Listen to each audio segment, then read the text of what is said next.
Good evening. In our news bulletin for tonight, a strong call for an international electrical inspector has resulted from electricity accidents that have occurred this year. The accidents that were reported in a Radio New Zealand International news bulletin had the head of Niue Powers Corporation, General Manager Spiro Hetutu, stating the need to have an inspector present on the island. Last week, the House of Assembly passed a motion to secure a qualified overseas electrical inspector to carry out a full and comprehensive inspection and report on all the buildings, lines, and transformers on the island. The tough call followed a couple of electrical incidents that happened this year. The report also alleged one of the earlier incidents in Makefu village to have been claimed by the Niue Power to be at fault. A government investigation is currently underway following the report. An article released in New Zealand and Niue by a local newspaper that suggests the Niue Power Corporation was at fault in the electrocution tragedy last month that claimed the life of a child in Alofi will be retracted by the publisher in the next edition of the newspaper.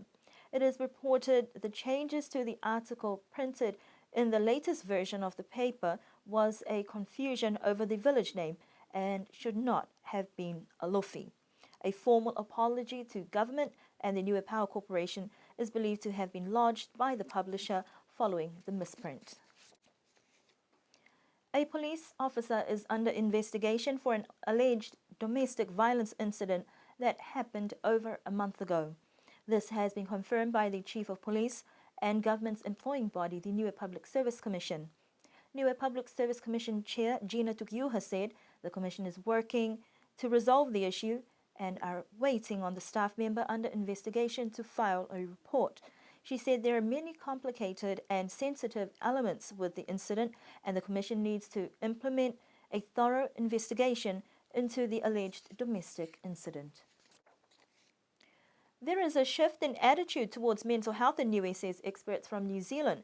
Dr. Ian Sosei from Auckland said there is an indication that people's perception of what mental health relates to has shifted, and it's a positive change.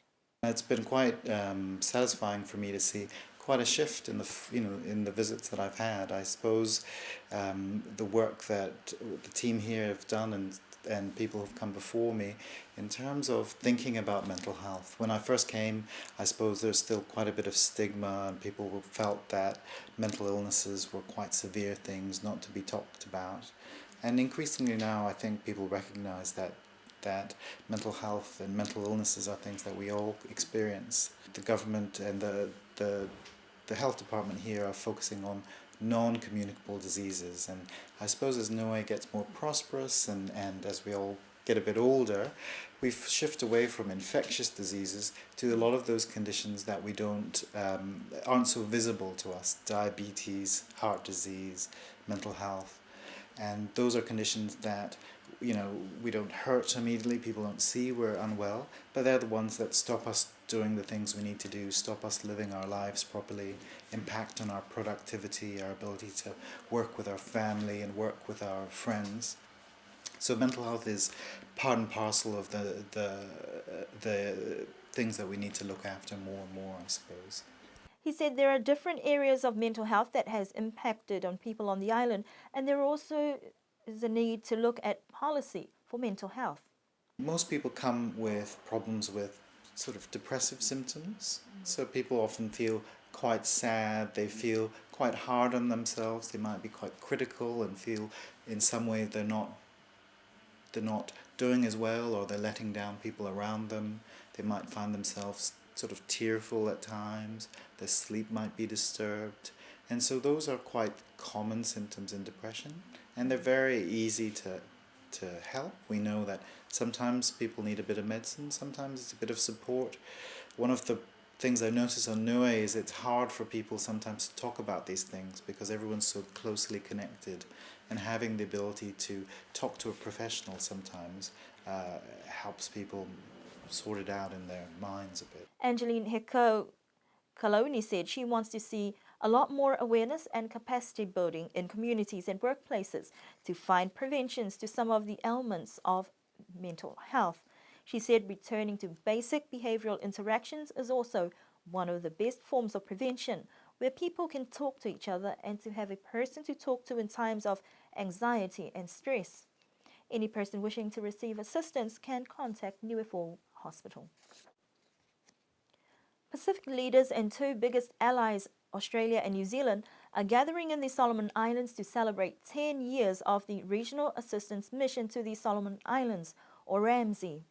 The initiative was established because of ongoing unrest in the islands that appeared to have lessened over the years since RAMSI started. Niue's Premier Honourable Toketa Langi also departed last week to the celebrations with Niue's Chief of Police Tony Edwards.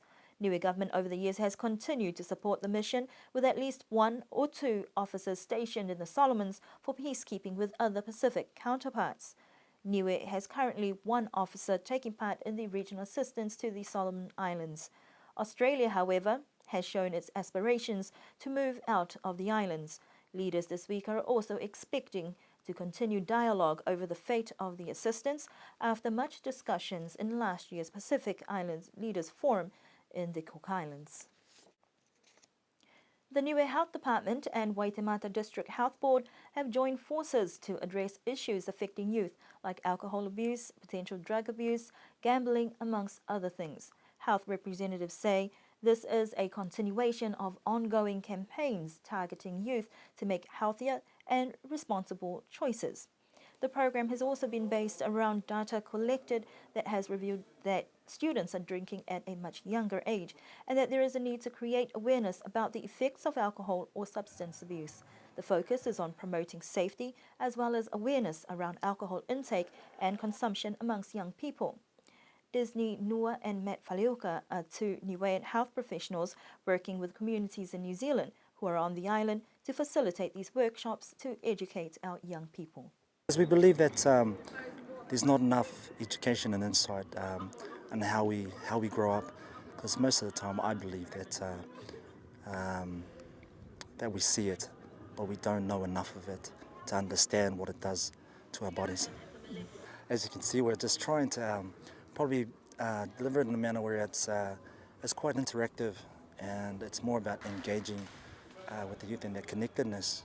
And so we're providing a little bit of awareness and a little bit of insight just to capture where our youth are at and what they know about alcohol.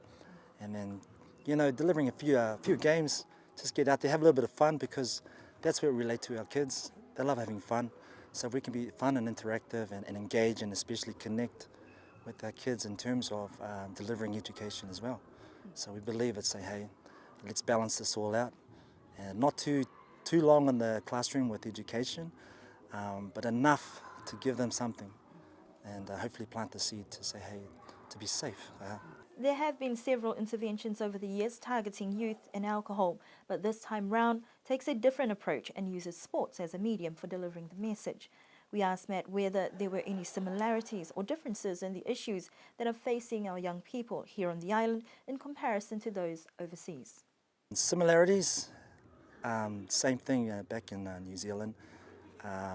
Mainly the one is that when they're bored, they've got nothing else to do, and they tend to go and consume alcohol. And it's more of a camaraderie ship. It's bringing friends closer together, youth closer together, and having their own culture.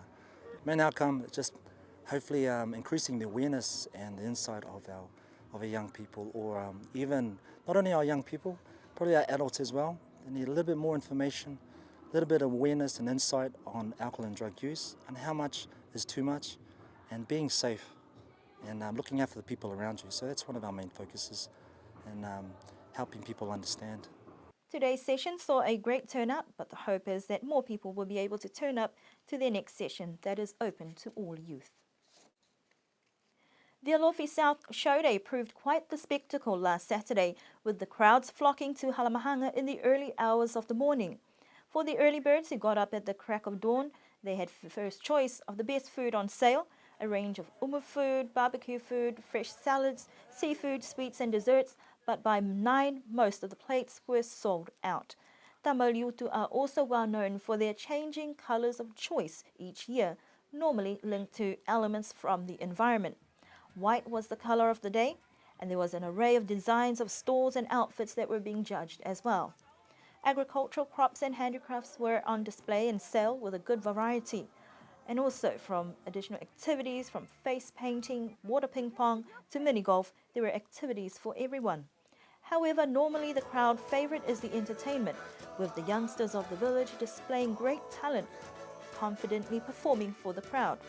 This year, the village combined item had performers divided into 3 zones, each putting together a dance routine to the same song, performing a dance-off.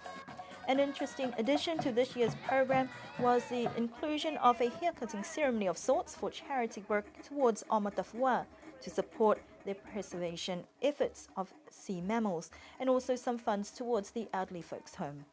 A group of cowgirls did some line dancing, but it was the sideshow Mad Dash for the Motorbike by 3 renegades that stole the show.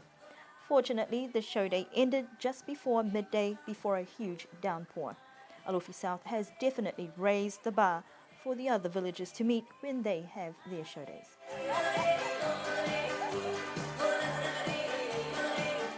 And that concludes our news bulletin for this Tuesday evening.